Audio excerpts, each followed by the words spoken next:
The air in our living room felt thick, like it was holding its breath.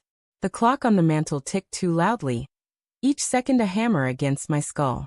Sarah sat across from me on the edge of the couch, her hands twisting the hem of her sweater, her eyes darting to the floor. She hadn't looked at me in minutes, not since she'd whispered those words that now hung between us, jagged and unyielding. "I'm pregnant, and it might not be yours." My chest tightened, as if someone had wrapped a chain around my ribs and yanked. I wanted to scream, to demand answers, but my throat was a desert, and all I could do was stare at the woman I'd loved for 8 years, searching for the stranger who'd just spoken. The lamplight cast shadows across her face, sharpening the guilt etched into her furrowed brow. How had we gotten here? How had I missed the cracks in our life together? It started with small things, didn't it? The late nights at work, her phone screen always tilted just out of my view, the way she'd laugh at messages she never shared. I told myself it was nothing. Sarah was dedicated, ambitious, her marketing job demanding more with every promotion. I'd rationalized the distance, the way her kisses felt perfunctory, like checking a box. But now, those moments flickered in my mind like warning lights I'd ignored on a dashboard, each one screaming that something was wrong. "Say something, Tom," she pleaded, her voice barely above a whisper. Her eyes finally met mine, red-rimmed and glassy, but I couldn't read them. Was it shame? Fear? Or something colder, something that didn't care about me at all? I leaned forward, elbows on my knees, my hands clasped so tightly my knuckles ached. "How long?" My voice sounded foreign, low and raw, like it belonged to someone else. She flinched, as if the question were a slap. It wasn't planned. It just happened. Just happened. I laughed, a bitter, hollow sound that echoed in the quiet room. "You don't just happen to sleep with someone else, Sarah. You don't just happen to get pregnant." Her lips parted, but no words came. She looked small, folded into herself, the woman who'd once danced with me in this very room, laughing as we tripped over the rug, now reduced to a shadow of that memory. I wanted to hate her, to let the anger surging in my chest consume me, but love clung stubbornly, a splinter I couldn't pull out. "Tell me who," I said, my voice steadier now, though my heart pounded like a war drum. "Tell me everything." She swallowed hard, her fingers digging into the couch cushion. It was Mark. From work. The name landed like a grenade, and I saw him in my mind, her coworker, the charming one with the easy smile who'd always lingered too long at company parties. I'd shaken his hand, shared beers with him, never suspecting he was carving a place in my wife's life. "When?" I pressed, needing the timeline, needing to map the betrayal. 3 months ago," she said, her voice breaking. "It was one night, Tom. I swear. We were working late, and there was wine and I don't know how it happened. I was lonely, and you were always so busy with the restaurant, and don't." I cut her off, my hands trembling. "Don't you dare blame me for this." The air felt hotter now, the walls closing in. I stood, pacing the room, my boots scuffing against the hardwood. The restaurant, my dream, our dream, had consumed me, sure. Late nights prepping menus, early mornings meeting suppliers. But I'd done it for us, for the future we'd planned. Hadn't I? I stopped by the window, staring out at the dark street. The neighbor's porch light flickered, casting a weak glow on the empty sidewalk. I could still smell her perfume, that faint lavender scent that used to mean home. Now it felt like a lie. "Tom, I'm so sorry," she said behind me, her voice thick with tears.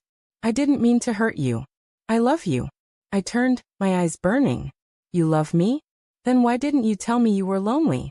Why didn't you fight for us?" My voice cracked, and I hated it, hated the vulnerability that spilled out. I wanted to be stone unyielding, but all I felt was the ache of a life unraveling. She stood now, taking a tentative step toward me, her hands outstretched. I was scared. I didn't know how to fix it.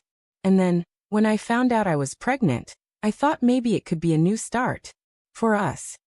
I stared at her, disbelief twisting in my gut. "A new start? Sarah, you don't even know if it's mine."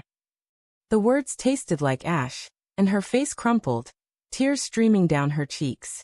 For a moment, I wanted to hold her, to wipe away her pain, but the image of her with him, Mark, flashed in my mind, and I stepped back, my hands clenched into fists.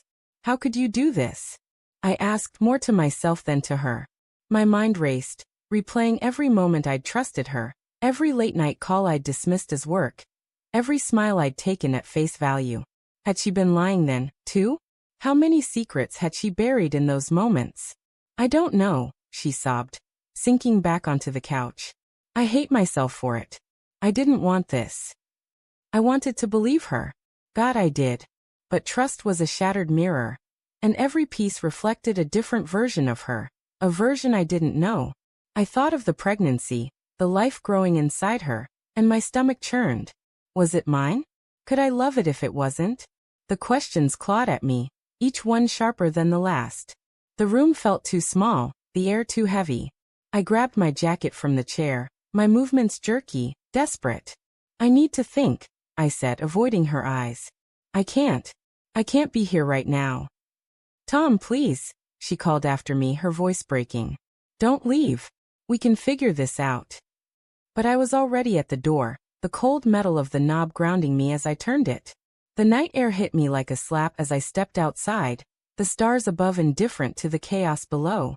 I walked, not knowing where, the streetlights blurring through the tears I hadn't realized were falling. Hours later, I found myself at the restaurant, the place that had been my refuge, my pride. The neon sign buzzed faintly, casting a red glow over the empty parking lot. I unlocked the door and stepped inside, the smell of garlic and fresh bread wrapping around me. It was quiet, the kind of quiet that amplifies every thought. I sank into a booth, my hands shaking as I pulled out my phone. There was a text from Sarah. I'm still here. I'll wait as long as it takes. I stared at the words, my thumb hovering over the screen. Part of me wanted to go back, to fight for her, for us.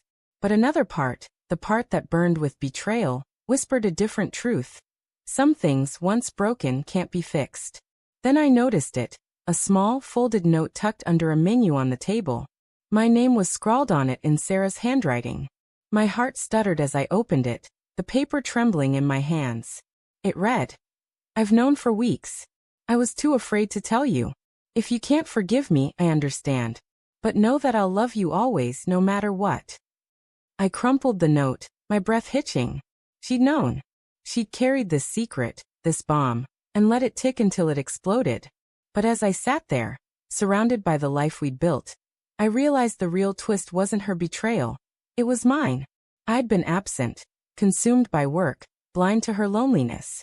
Maybe I hadn't cheated, but I'd failed her in my own way.